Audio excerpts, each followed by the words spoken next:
ರಾಷ್ಟ್ರದ ವಿಭಜನೆ ಮಾಡೋ ದಿಕ್ಕಿನಲ್ಲಿ ದಕ್ಷಿಣ ಭಾರತವೇ ಬೇರೆ ರಾಷ್ಟ್ರ ಆಗಬೇಕು ಅಂತ ಬೇಡಿಕೆಯನ್ನು ಇಡಬೇಕು ಅನ್ನೋಂಥ ಪರಿಸ್ಥಿತಿ ಬರುತ್ತೆ ಅನ್ನೋಂಥ ಭಾವನೆಯನ್ನು ಡಿ.ಕೆ. ಸುರೇಶ್ ಅವರು ಇತ್ತೀಚೆಗೆ ಮಾಡಿದಂಥ ಸಂದರ್ಭದಲ್ಲಿ ಇಡೀ ದೇಶ ಅದನ್ನು ಖಂಡನೆ ಮಾಡಿದ್ದು ಎಲ್ಲರೂ ಗೊತ್ತಿದೆ.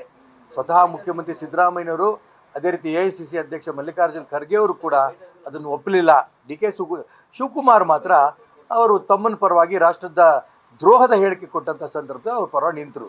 ಆದರೆ ಎರಡನೇ ಇವತ್ತು ಇತ್ತೀಚಿನ ದಿನದಲ್ಲಿ ನಡೆದಿರೋದು, ನಾಸಿರ್ ಹುಸೇನ್ ಅಂತ ವ್ಯಕ್ತಿ ರಾಜ್ಯಸಭೆ ಚುನಾವಣೆಯಲ್ಲಿ ಗೆದ್ದಾಗ ಭಾರತ್ ಮಾತಾ ಕಿ ಜೈ ಅಂತ ಘೋಷಣೆಗಳು ಕೂಗೋದು ಬಿಟ್ಟು ಪಾಕಿಸ್ತಾನ್ ಜಿಂದಾಬಾದ್ ಅಂತ ಘೋಷಣೆಯನ್ನು ಕಾಂಗ್ರೆಸ್ ನಾಯಕರು, ಕಾಂಗ್ರೆಸ್ ಕಾರ್ಯಕರ್ತರು ಕೂಗಿದಾಗ ಇವತ್ತು ಕರ್ನಾಟಕ ರಾಜ್ಯದಲ್ಲಿ ಕಾಂಗ್ರೆಸ್ಸಿನ ಸರ್ಕಾರ ಪಾಕಿಸ್ತಾನ್ ಪರವಾಗಿದೆಯೋ ಭಾರತದ ಪರವಾಗಿದೆಯೋ ಅನುಮಾನ ಹುಟ್ಟಿಸೋ ರೀತಿಯಲ್ಲಿ ಅವರ ಇವತ್ತಿನ ನಡವಳಿಕೆ ಕಾಣ್ತಾ ಇದೆ.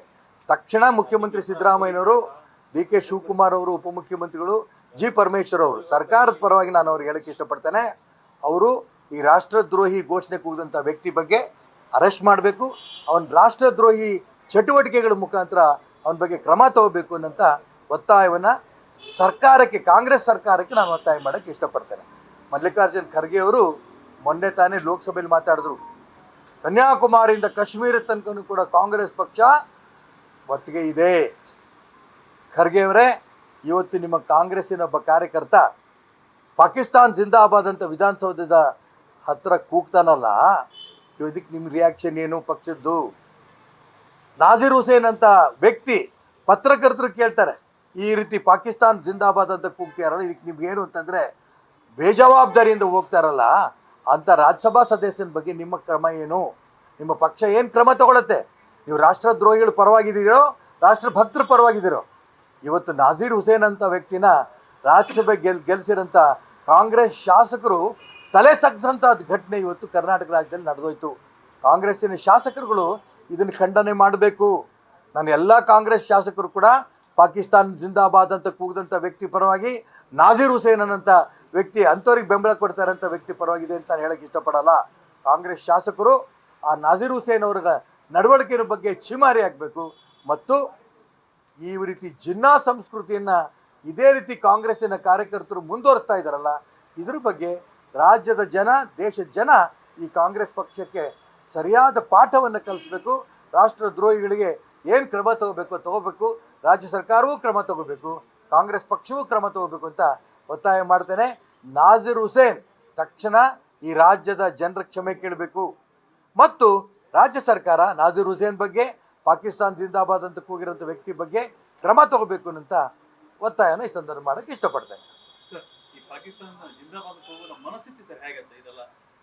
ಇದು ಪಾಕಿಸ್ತಾನ್ ಜಿಂದಾಬಾದ್ ಅಂತ ಕೂಗಿದ್ರೆ, ಪಾಕಿಸ್ತಾನದ ಪರವಾಗಿ ನಾವು ಇದ್ದರೆ ಒಂದು ರೀತಿಯ ನಮಗೆ ಹೆಚ್ಚಿನ ಬಲ ಸಿಗತ್ತೆ. ಕಾಂಗ್ರೆಸ್ ಸರ್ಕಾರದಲ್ಲಿ ಸಿದ್ದರಾಮಯ್ಯನವರು ಮತ್ತು ಡಿ.ಕೆ. ಶಿವಕುಮಾರ್ ನಮಗೆ ಬೆಂಬಲ ಕೊಡ್ತಾರೆ ಅಂತ ಒಂದು ಭ್ರಮೆಯಲ್ಲಿ ಕಾಂಗ್ರೆಸ್ಸಿನ ಕಾರ್ಯಕರ್ತರು ಇವತ್ತಿದ್ದಾರೆ ಅನ್ನೋದಕ್ಕೆ ಇವತ್ತಿನ ಒಂದು ಜ್ವಲಂತ ಸಾಕ್ಷಿ. ಪಾಕಿಸ್ತಾನ್ ಜಿಂದಾಬಾದ್ ಅಂತ ಕೂಗಿದಂಥ ವ್ಯಕ್ತಿನ ಒಂದು ನಿಮಿಷ ಕೂಡ ಹೊರಗಡೆ ಇರೋಕ್ಕೆ ಬಿಡುಕೂಡ್ದಿತ್ತು, ಇಮಿಡಿಯೇಟ್ ಅರೆಸ್ಟ್ ಮಾಡಬೇಕಾಗಿತ್ತು. ನಾಸಿರ್ ಹುಸೇನ್ ಬಗ್ಗೆನೂ ಕ್ರಮ ತಗೋಬೇಕಿತ್ತು. ಆದರೆ ಕಾಂಗ್ರೆಸ್ ಸರ್ಕಾರ ಈ ರೀತಿ ಮುಸಲ್ಮಾನರ ಪರ, ರಾಷ್ಟ್ರದ್ರೋಹಿಗಳ ಪರ ಇದೆ ಅನ್ನೋದಕ್ಕೆ ಮೊನ್ನೆ ನಡೆದಂಥ ಡಿ.ಕೆ. ಸುರೇಶ್ ಅವರ ಹೇಳಿಕೆನೂ ಒಂದು ಸಾಕ್ಷಿ. ಅದು ಮುಂದುವರೆದಂಥ ಭಾಗವಾಗಿ ಇವತ್ತು ಪಾಕಿಸ್ತಾನ್ ಜಿಂದಾಬಾದ್ ಅಂತ ಕೂದಂಥ ಕಾಂಗ್ರೆಸ್ ಕಾರ್ಯಕರ್ತರ ಭಾಗ ಮುಂದುವರೆದ ಎರಡನೇ ಹಂತವಾಗಿ ಇವತ್ತು ನಾವು ಕಾಣ್ತಾ ಇದ್ದೀವಿ. ಜೋಶಲ್ಲಿದ್ದಂಥ ಸಂದರ್ಭದಲ್ಲಿ, ಚುನಾವಣೆ ಗೆದ್ದಂಥ ಸಂದರ್ಭದಲ್ಲಿ ಜೋಶ್ ಇರಬೇಕು, ಭಾರತದ ಪರವಾಗಿರಬೇಕು, ಭಾರತ್ ಮಾತಾ ಕಿ ಜೈ ಅಂತ ಕೂಗಬೇಕಾಗಿತ್ತು.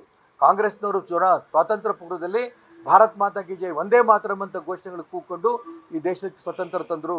ಈಗಿನ ಕಾಂಗ್ರೆಸ್ನವರು ಪಾಕಿಸ್ತಾನ್ ಜಿಂದಾಬಾದ್ ಅಂತ ಕೂಗ್ತಾ ಇರೋದು ಅವರ ಮನಸ್ಥಿತಿ ಪಾಕಿಸ್ತಾನದ ಪರವಾಗಿದೆ, ಭಾರತದ ಪರವಾಗಿ ಕಾಂಗ್ರೆಸ್ ಅವರು ಇಲ್ಲ ಅನ್ನೋದನ್ನು ತೋರಿಸ್ತಾ ಇದೆ. ತಗೋಬೇಕು ಅಂತ ಗಂಭೀರವಾಗಿ ಈ ಒಂದು ಪ್ರಕರಣವನ್ನು ಮುಖ್ಯಮಂತ್ರಿಗಳು, ಉಪಮುಖ್ಯಮಂತ್ರಿಗಳು, ಗೃಹ ಮಂತ್ರಿಗಳು ಗಂಭೀರವಾಗಿ ತಗೋಬೇಕು ಅಂತ ನನ್ನ ಆಸೆ, ನಿಮ್ಮ ಆಸೆ. ನೋಡೋಣ ಅವ್ರು ಏನು ಮಾಡ್ತಾರೆ ಅನ್ನೋದನ್ನ ಬರುವಂಥ ದಿನಗಳಲ್ಲಿ ಅವ್ರ ನಡವಳಿಕೆ ಗೊತ್ತಾಗುತ್ತೆ. ಕಾಂಗ್ರೆಸ್ನ ಅಜೆಂಡಾ ಆಗ್ತಿದೆಯಾ ಈ ತರ ಘಟನೆಗಳು? ಮುಸಲ್ಮಾನರ ಸಂತೃಪ್ತಿ ಪಡಿಸೋದೇ ನಮ್ಮ ಒಂದು ರೀತಿ ಹಕ್ಕು ಅನ್ನೋದನ್ನು ನೇರವಾಗಿ ಪರಮೇಶ್ವರ್ ಅವರು ಗೃಹ ಮಂತ್ರಿಗಳು ಹೇಳಿದ್ದಾರೆ.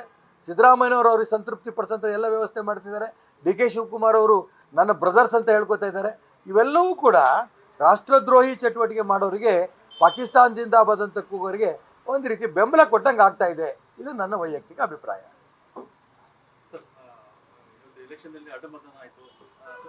ನೋಡ, ಅದು ನೆಕ್ಸ್ಟ್ ಹೇಳ್ತೀನಿ. ಅದಕ್ಕೆ ನಮ್ಮ ರಾಜ್ಯದ ಮತ್ತು ರಾಷ್ಟ್ರದ ನಾಯಕರು ಈ ರೀತಿ ಪಾಕಿಸ್ತಾನ್ ಜಿಂದಾಬಾದ್ ಅಂತ ಕೂದಂಥ ಕಾಂಗ್ರೆಸ್ ಕಾರ್ಯಕರ್ತರ ಬಗ್ಗೆ ಏನು ಕ್ರಮ ತಗೋಬೇಕು ಮತ್ತು ನಾಜೀರ್ ಹುಸೇನ್ ಬಗ್ಗೆ ಏನು ಕ್ರಮ ತಗೋಬೇಕು, ರಾಜ್ಯ ಸರ್ಕಾರ ಮುಸಲ್ಮಾನರ ಪಾಕಿಸ್ತಾನದ ಪರವಾಗಿ ಘೋಷಣೆಗಳು ಕೂಗಿದ್ದಕ್ಕೆ ಸರ್ಕಾರದ ಧೋರಣೆ ಏನು, ಇದನ್ನೆಲ್ಲ ಗಮನಿಸಿ ರಾಜ್ಯದ ಭಾರತೀಯ ಜನತಾ ಪಾರ್ಟಿ ಏನು ಚಟುವಟಿಕೆಗಳು ಮಾಡಬೇಕು ಅನ್ನೋದನ್ನು ನಾವು ಯೋಚನೆ ಮಾಡಿ ರಾಜ್ಯದ ಅಧ್ಯಕ್ಷತೆ ಕೂತು ಚರ್ಚೆ ಮಾಡಿ ತೀರ್ಮಾನ ತಗೋತೀವಿ. ಹಿಂದೆ ಕಾಶ್ಮೀರ ಮತ್ತೆ ಜೆಎನ್ಯುನಲ್ಲಿ ಈ ತರ ನಡೀತಾ ಇತ್ತು, ಈಗ ಕರ್ನಾಟಕಕ್ಕೂ ಎಂಟ್ರಿ ಕೊಡ್ತಾ ಇದ್ದಾರೆ. ನಿಜ ನೀವು ಹೇಳ್ತಾ ಇರೋದು. ಹಿಂದೆ ಕಾಶ್ಮೀರದಲ್ಲಿ ಈ ರೀತಿ ನಡೀತಾ ಇತ್ತು. ಇದರ ವಿರುದ್ಧವಾಗಿ ಆರ್ಟಿಕಲ್ 370 ರದ್ದು ಮಾಡಿದ ನಂತರ ಕೇಂದ್ರ ಸರ್ಕಾರ ಅದು ಮಗ್ಗಲು ಮುರಿದಂಗಾಗಿದೆ ಪಾಕಿಸ್ತಾನದ ಪರವಾಗಿದ್ದಂಥ ಮುಸಲ್ಮಾನರಿಗೆ. ಆದರೆ ಅದರ ಒಂದು ಛಾಯೆ ಇವತ್ತು ಕರ್ನಾಟಕ ರಾಜ್ಯದಲ್ಲಿ ಬೀಳ್ತಾ ಇದೆ. ರಾಷ್ಟ್ರದ್ರೋಹಿಗಳ ಚಟುವಟಿಕೆಗಳಿಗೆ ಬೆಂಬಲ ಕೊಡುವಂಥ ದಿಕ್ಕಿನಲ್ಲಿ ಇವತ್ತಿನ ಘೋಷಣೆ ಕಾಣ್ತಾ ಇದೆ. ಅಂತ ವ್ಯಕ್ತಿನೂ ರಾಜ್ಯಸಭೆಗೆ ಆಯ್ಕೆ ಮಾಡಿದಾರಲ್ಲ, ಇದು ನನಗೆ ತುಂಬ ನೋವಾಗಿದೆ. ನ್ಯೂಸ್ ಫಸ್ಟ್ ನಿರ್ಭೀತಿಯಿಂದ ನಿಮ್ಮ ಪರವಾಗಿ.